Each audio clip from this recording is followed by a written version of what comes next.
ये ऑडियो सरकार, आरडब्ल्यूए और उन लोगों के लिए है जो स्ट्रे डॉग से नफरत करते हैं और चाहते हैं वो हट जाएं। आप बिल्कुल ठीक सोचते हैं, स्ट्रे डॉग्स हटने ही चाहिए। मेरा नाम ऋषिदेव है और ये कैसे हो सकता है मैं आपको बताऊंगा। आप एक हफ्ते में अपने एरिया से सभी स्ट्रे डॉग्स गायब कर सकते हैं और फिर कभी भी ज़िंदगी में स्ट्रे डॉग्स आपके एरिया में नहीं आएंगे। ना उनको उठाकर कहीं और फेंकना है, ना जहर देकर पाप करना है, ना पाउंड या शेल्टर होम बनाने की ज़रूरत है या ना कुछ और करने की ज़रूरत है। बहुत आसान तरीका है, पर पहले जानना ज़रूरी है कि ये डॉग्स कितने प्रकार के होते हैं। ये इकोलॉजिकल या जूनोटिक या जेनेटिक क्लासिफिकेशन की बात नहीं कर रहा मैं। इन पर ये क्लासिफिकेशन हमारे और उनके साथ जो कन्फ्लिक्ट है उसके बेसिस पे है। तो ह्यूमन डॉग कन्फ्लिक्ट के नज़रिए से कुत्ते 5 प्रकार के होते हैं: पेट dogs, community dogs, stray dogs, semi Feral dogs और फेरल डॉग्स। अब जानते हैं इनके 5 में क्या फ़र्क है।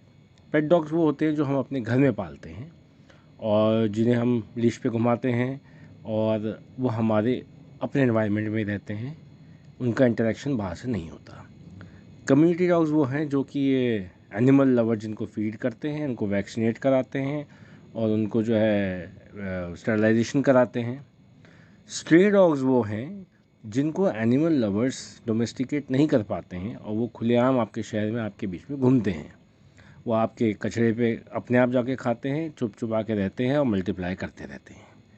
सेमी फेरल डॉग्स वो हैं जो कि आपके शहर के अर्बनाइज्ड एरियाज़ और ग्रीन एरियाज़, जो इनफॉर्मल ग्रीन, छोटे छोटे जंगल होते हैं या नाले के साथ में ग्रीन बेल्ट्स होती हैं, उनके फ्रिंजेस पे जो रहते हैं कुत्ते, उनको सेमी फेरल डॉग्स कहते हैं। और फेरल डॉग्स वो होते हैं जो जंगल के अंदर रहते हैं और जो शिकार करते हैं। अब जानते हैं कि अब इनमें डॉग ह्यूमन कन्फ्लिक्ट के हिसाब से 70% जो डॉग बाइट्स होती हैं वो पेट से होती हैं, ये WHO की रिपोर्ट कहती है। बाकी 30% जो है वो स्ट्रे डॉग से होती है। और पेट से इसलिए होती है ज़्यादातर क्योंकि लोगों को कुत्तों को पालना नहीं आता, बांध कर रखते हैं, कन्फाइंड रखते हैं, उनका नेचुरल मेटिंग नहीं होती, नेचुरल रिस्पॉन्स नहीं होता, बहुत सारे कारण होते हैं, मारा पिटाई करते हैं। 30% टोटल बाइट्स में स्ट्रे डॉग्स ही जिम्मेदार हैं, पर कम्युनिटी डॉग्स में बाइट्स ना के बराबर होती हैं क्योंकि उनको पूंछ हिलाने के सिवा कुछ नहीं आता। उनको भी पता है कि पूंछ हिलाने से खाना पानी रहने की जगह मिलेगी। ये स्ट्रे डॉग्स को नहीं पता क्योंकि स्ट्रे डॉग्स का ह्यूमंस के साथ में इंटरेक्शन बहुत सेंसिटिव है। अब आते हैं सेमी फेरल और फेरल डॉग बाइट्स पे। फ़िलहाल तो ये तभी काटते हैं अगर आप इनके इलाके में रात को चले जाओ या इनकी मांद में छेड़खानी करो या आप जंगल में अकेले घूम रहे हो और इनको भूख लगी हो। और असल में एग्रेसिव डॉग्स क्या होते हैं आपको यहाँ जाकर ही पता चलेगा, क्योंकि यहाँ कुत्ते काटते नहीं हैं, फाड़ देते हैं और आपको 10 सेकंड बाद फील होगा कि आपको फाड़ दिया। ये हैं फेरल डॉग्स और ये कहीं दूर नहीं रहते, आपके आसपास के जंगलों में छिपे रहते हैं। पर इनको कौन रोकता है आने से? स्ट्रे डॉग्स और कम्युनिटी डॉग्स। और ऐसा क्यों नहीं होता कि ये पांचों मिक्स होकर क्यों नहीं रहते? क्योंकि ह्यूमन सेटलमेंट्स का एक स्ट्रक्चर है जो बहुत से लेवल्स पे काम करता है, वो इनको मिलने नहीं देता। जैसे special morphology, ecological syntax, cultural semantics, climatic factors, social structure of animals, demographic structures. ऐसे बहुत सारे कॉन्सेप्ट्स हैं, बहुत सारे साइंटिफिक फैक्ट्स हैं जिसको हम डिटेल में हम इसको स्टडी कर चुके हैं। पर आज मैं आपको सिर्फ एक छोटा सा इकोलॉजिकल एस्पेक्ट पे एक चर्चा करूँगा और उससे परिचित कराऊंगा, जिससे आपको पता चलेगा कि ऐसे जब कई फैक्टर्स काम करते हैं तो क्या होता है, और इसीलिए प्रकृति के सामने हम बेबस हो जाते हैं। पर अगर समझ लें तो प्रकृति हमें नुकसान नहीं होने देती और इसी के पीछे आपको पता चलेगा कि स्ट्रे डॉग्स पॉपुलेशन कैसे कम होगी। अब हम जंगल काट सकते हैं, यहाँ से ये कर सकते हैं, वो कर सकते हैं, पर नेचर का जो तुरंत रिस्पॉन्स होता है वो हम झेल नहीं सकते। अब कुत्तों के मामलों में देखिए कि कैसे होगा यदि हम उनको बिना समझे बस हटा दें। ये एक बहुत बड़ा मिथ है या भ्रांति है कि हमारे गेटेड कॉलोनी सेफ़ है और हम इनको डॉग फ्री बना सकते हैं। अगर हमने डॉग्स को हटाने का सोचा तो कौन हटेगा? आप ध्यान से सोचिएगा। Stray dogs? नहीं, सीधे साधे कम्युनिटी डॉग्स, क्योंकि वो हाथ में आ जाते हैं। आप सबसे पहले उनको उठा के फेंकोगे। स्ट्रे डॉग्स हाथ में नहीं आते और एनिमल लवर्स के भी हाथ में नहीं आते। और वही आबादी भी बढ़ाते हैं, रेबीज़ भी कैरी कर सकते हैं, काट भी सकते हैं। पर डरते वो कम्युनिटी डॉग से ही हैं। हालांकि देखने में दोनों एक ही हैं, पर डॉग ह्यूमन कन्फ्लिक्ट के नज़रिए से बिल्कुल उल्टे हैं। कम्युनिटी डॉग्स ह्यूमन फ्रेंडली हैं, स्ट्रे डॉग्स ह्यूमन से वेरी हैं, अलर्ट में रहते हैं। पर मान लेते हैं कि आपने दोनों को हटा दिया, फिर उसके बाद क्या होगा? 15 दिन सब चुप रहेगा, महीना भर। फिर उसके बाद आपके आसपास के इनफॉर्मल ग्रीन से कौन आएगा? सेमी फेरल डॉग्स आएंगे और फिर फेरल डॉग्स आएंगे। क्यों आएंगे? क्योंकि सभी स्पीशीज़ में कुछ गुण समान हैं। सर्वाइवल, एक्सपेंशन, उनको भी विकास चाहिए। तो शहर एक किले की तरह है जहाँ कम्युनिटी डॉग्स जो ह्यूमन के सबसे करीब हैं और वफ़ादार हैं वो रहते हैं सबसे अंदर। फिर स्ट्रे डॉग्स रहते हैं जिनको कम्युनिटी डॉग्स भगाते रहते हैं, और स्ट्रे और कम्युनिटी डॉग्स मिल के फेरल और सेमी फेरल को भगाते हैं। पर हमारा मतलब भी स्ट्रे डॉग से ही है। जब तक आप उनको और कम्युनिटी डॉग्स को गायब नहीं करवाते तब तक ये फेरल डॉग्स और सेमी फेरल नहीं आते। तो स्ट्रे डॉग्स को भी कम्युनिटी डॉग्स बनाया जा सकता है, जो कि एनिमल लवर्स पूरा दिन पागलों की तरह करते रहते हैं कि कहीं कोई छूट ना जाए, खाना, वैक्सीनेशन, फलाना ढिमकाना। ठीक है। और उनका उद्देश्य ये होता है कि अपने पे निर्भर कर लेना, और फिर उनका एबीसी करवा देते हैं। तो जो शहर का किला है ना, इकोलॉजिकली उसके फ्रिंजेस यानी ग्रीन और अर्बन के बॉर्डर पे रहते हैं सेमी फेरल डॉग्स, जो लगातार कोशिश करते रहते हैं कि किसी तरह स्ट्रे और कम्युनिटी डॉग्स हटें और वो जंगल का कंपटीशन छोड़ के हमारे बीच आए। क्योंकि जंगल में दिन रात खतरा ही है, और यहाँ सुकून ही सुकून है। हम यहाँ हमारे बीच उनको सुरक्षा है। क्योंकि आपको बुरा लगे या अच्छा लगे, कुत्तों को इंसान से डर नहीं लगता, उनको दूसरों कुत्तों से डर लगता है। पर कुत्ते गुलाम बनाए जा सकते हैं। एक चूहा भी अपना भला बुरा जानता है। तो ये कीस्टोन स्पीशीज़ है और हार्डी स्पीशीज़ है। अब कीस्टोन स्पीशीज़ का मतलब जो ऊपर वाले बड़े और नीचे वाले छोटे जीवों को अपने कंट्रोल में रखता है और अपने हैबिटेट में उत्पात नहीं मचने देता। इसलिए इन कुत्तों की वजह से आपकी कॉलोनी में प्लेग जैसी भयानक बीमारी नहीं होती, जबकि आप इतनी गंदगी फैलाते हैं कि ज़्यादातर बीमार चूहे आपके घरों में बीमारी लेके आ सकते हैं। और हार्डी स्पीशीज़ का मतलब ये होता है कि एक कुत्ता हफ्तों भूखा प्यासा रह सकता है। इसलिए आपके दिए हुए निवाले उसका पेट नहीं भरते हैं, बस उसको ये आश्वासन देते हैं कि आप उसकी तरफ हैं। और इसलिए कुछ कुत्ते वफ़ादार हो जाते हैं क्योंकि वो पैक एनिमल्स हैं, और पैक का मतलब होता है वफ़ादारी। तो खाना खिलाने से ना पॉपुलेशन बढ़ती है ना उनका पेट भरता है, बस वफ़ादारी की कस्में खाई जा रही हैं। खैर छोड़िए बात, वापस आते हैं। अगर स्ट्रे और कम्युनिटी डॉग्स को हटा दिया गया तो क्या होगा? तो ये होगा कि धीरे धीरे 15 से 30 दिनों में पहले सेमी फेरल डॉग्स आएंगे, फिर फेरल डॉग्स आपकी सोसाइटी में घुसेंगे। कहाँ से आएंगे? आपके नज़दीकी ग्रीन बेल्ट से। अगर द्वारका का एग्जांपल ले लें या रोहिणी या इन कॉलोनीज़ का एग्जांपल लें, तो जो ड्रेन्स हैं, जो इनफॉर्मल ग्रीन्स हैं, जो आपको बड़े खूबसूरत लगते हैं, आप सुबह उठ के वहाँ उनको देखते हैं, वहीं सारे फेरल सेमी फेरल डॉग्स रहते हैं। ऐसे इतने छोटे बड़े जंगल हैं दिल्ली में कि आपको अंदाज़ा नहीं है कि कितने फेरल डॉग्स होंगे। जो अगर आ गए तो आपको पता चलेगा कि कुत्तों का आतंक क्या होता है। क्योंकि एक फेरल पैक में 20 से 40 कुत्ते होते हैं, और एक दिन में वो 40 किलोमीटर तक पैक ट्रैवल कर सकता है अगर उनको बीच में कहीं और दूसरा पैक ना मिल जाए। तो कभी संजय वन या अरावलीज़ में जाके ढूंढेंगे तो आपको दिख जाएंगे ये हट्टे कट्टे फेरल डॉग, जिनको इंसानों का कुछ नहीं पता और इंसानों से डरते तो ये बिल्कुल भी नहीं है। ये आपकी गली के कालू शेरू की तरह नहीं है कि जो मार खा के भी पूछ लाएंगे, ये फाड़ देंगे। इनके इलाके में आप सिर्फ मीट हो और कुछ नहीं। और हमारे थे इनको भी अपना साम्राज्य बढ़ाना है। तो ये क्यों नहीं आते हमारे सेटलमेंट्स में? क्योंकि एक डॉग दूसरे डॉग से डरता है, और जंगल का कानून है कि जब तक एक डॉग पैक एक जगह पे है तो दूसरा वहाँ नहीं जाएगा। इनमें ये अंडरस्टैंडिंग होती है। और ये फेरल डॉग्स भी समझते हैं कि इंसानों ने कम्युनिटी डॉग्स को शरण दी हुई है और समय आने पर फेरल डॉग्स को नुकसान पहुंचा सकते हैं। इसलिए वो हर दिन घूम घूम कर चेक करते रहते हैं कि कोई एंट्री है खाली अंदर घुसने की। इसको इकोलॉजी में होम रेंजिंग कहते हैं, और कुत्ते रात में ही होम रेंजिंग करते हैं और हंटिंग करते हैं। आपके कालू भोलू ये भी रात को ही अपनी टेरिटरीज मार्क करते हैं और बार बार अपने बॉर्डर पे सुसु पोटी करके मार्क करते हैं या भौंक कर। एरिया बाय एरिया ये होता है रात भर, और एक डोमिनो इफेक्ट की तरह ये संदेश हर छोटे बड़े जंगल तक पहुंच जाता है कि जहां हो वहीं रहो। तो जो रात भर भौंक भौंक कर आपकी नींद खराब करते हैं वो असल में 3 काम कर रहे हैं।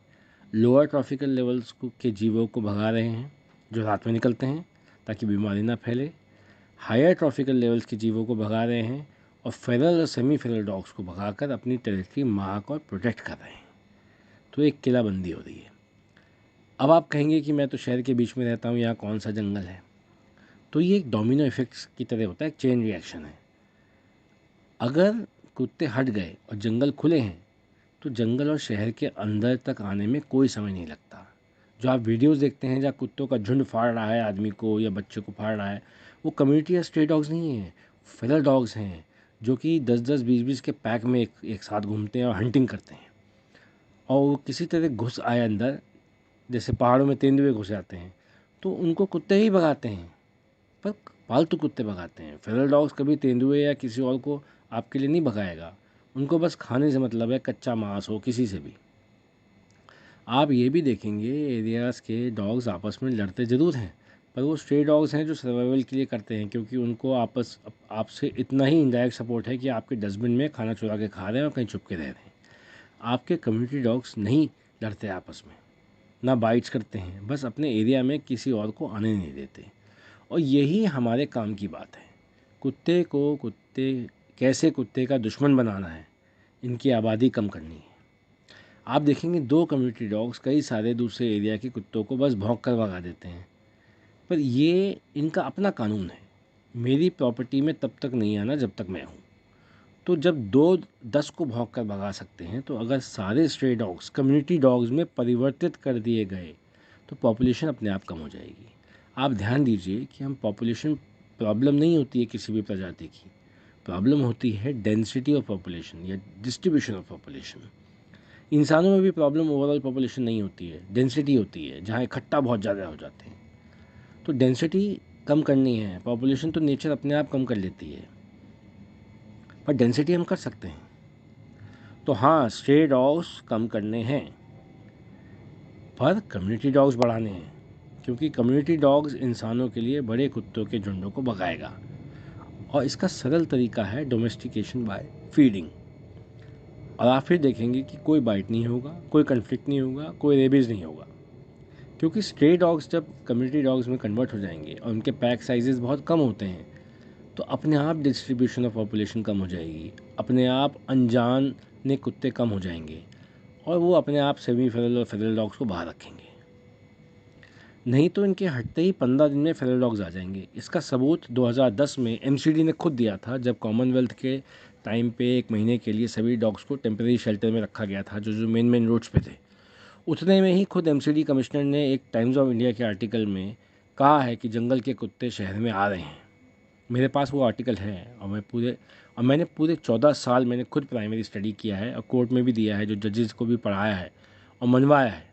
आपको कॉपी चाहिए तो मैं आपको 600 पेज का ये स्टडी भेज सकता हूँ। पर ये सब भावनाओं में नहीं बोल रहा हूँ, मैं साइंटिफिकली बता रहा हूँ, प्रूफ के साथ है सब प्रूफ। अब सोचिए, मैंने आपको सिर्फ एक कंसेप्ट समझाया है इकोलॉजी का, जिसमें कि आपने कुछ हटाया तो उसका इफेक्ट क्या होगा। अभी इतने सारे फैक्ट्स और लेयर्स हैं कि जब आप पढ़ेंगे तो आपका सर घूम जाएगा कि कैसे काम करती है नेचर और हम कैसे सोचते हैं। एक सीधा से आपका और समय लेके ना एक सरल सा एग्जांपल से समझाता हूँ आपको। अगर एक जंगल में शेर है, हिरण है और घास है, और अगर वो एक शेर मर गया तो क्या होगा हिरण का। अमूमन लोग सोचेंगे कि हिरण के तो मज़े आ जाएंगे, उनकी आबादी बढ़ेगी, पर इसका उल्टा होगा। शेर ही उनकी आबादी बढ़ा कर रखता है। शेर से हिरण की आबादी कम नहीं होती, बढ़ती है। कैसे? उनको भगा भगा कर बीमार नहीं होने देता, अपनी भूख के हिसाब से खाकर बस उतना ही खाता है, बढ़ने नहीं देता, बस एक बैलेंस बना कर रखता है। तभी कई हिरणों पर प्रकृति ने एक शेर बनाया है। पर अगर ये शेर मर जाता है तो पहले तो हिरण की आबादी बढ़ेगी, फिर सब वो घास खा जाएंगे, खा खा कर उसको ख़त्म कर देंगे, और क्योंकि शेर नहीं है तो भागेंगे नहीं, बीमार पड़ते जाएंगे। और क्योंकि हिरण ज़्यादातर हैं और घास कम है अब, तो हिरण भूख से मरने शुरू होंगे फिर, और उनकी आबादी पहले से घटनी शुरू हो जाएगी। यहाँ तक कि शेर के मरने के बाद शायद हिरण भी मर जाएं सारे। फिर जब हिरण ख़त्म होने की कगार पर आएंगे तो घास फिर से बढ़नी शुरू होगी, और उससे हिरण फिर से बढ़ने शुरू होंगे। और ये देखकर कि यहाँ नए हिरण हैं और कोई शेर नहीं है, कहीं से एक नया शेर वहाँ पे आ जाएगा, और सब कुछ पहले जैसा संतुलित हो जाएगा। इस कंसेप्ट को, जो कि अपने में बहुत सुनने में सरल है लेकिन बड़ा कॉम्प्लेक्स है, इसको ट्रॉफिकल कैस्केडिंग कहते हैं इकोलॉजी में। ऐसे कई सुंदर और हैरान करने वाले प्राकृतिक सत्य हैं जिनसे हमें अनजान है, क्योंकि हम अपने आप को प्रकृति से अलग मान लिया है। अर्बन वर्सेस नेचर, जबकि अर्बन भी नेचर के लिए नेचुरली है और वो हमारे रहने के तरीके पर सिर्फ अपनी प्रकृति अपनी रिस्पॉन्स देती है और कुछ नहीं करती। जब हमें अपने शहरों में ग्रीन चाहिए तो हम क्यों भूल जाते हैं कि फ्लोरा के साथ फौना भी हमें अपने आप ही बुलाया है, और पेड़ों के साथ में कीड़े आएंगे, उनके पीछे पक्षी आएंगे, उनके पीछे छोटे जीव आएंगे और उनके पीछे कुत्ते आएंगे। तो कुत्ते जाएंगे कैसे जब आपने ग्रीन्स खुद ही बनाए हैं, इनफॉर्मल ग्रीन्स। बस उनको हम अपने हिसाब से ढाल सकते हैं और गुलाम बना के अपना मतलब निकाल सकते हैं, अपनी हर तरह से रक्षा करवा सकते हैं, वाइल्ड लाइफ से भी, चोरों से भी, कुत्तों से भी। तो आप लोगों को एक साथ काम करने का सोचना पड़ेगा, एनिमल लवर्स, हेटर्स, RWA, क्योंकि सबका उद्देश्य एक ही है, नो एनिमल ह्यूमन कन्फ्लिक्ट।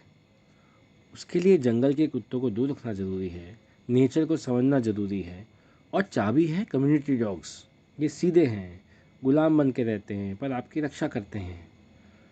और लालचियों की बातों में मत आइए, ना नेताओं की ना कुछ NGOs की, जिनको पाउंड्स बनाना है, बस पैसा कमाना है। जैसे पहले कमाया करोड़ों में, 2009 से लेकर अभी तक बहुत पाउंड्स बने हैं और बड़ा करोड़ों रुपये बर्बाद हुआ है। कई शेल्टर होम्स के नाम पे बहुत पैसा खाया जा चुका है और बड़ी जानें जा चुकी हैं।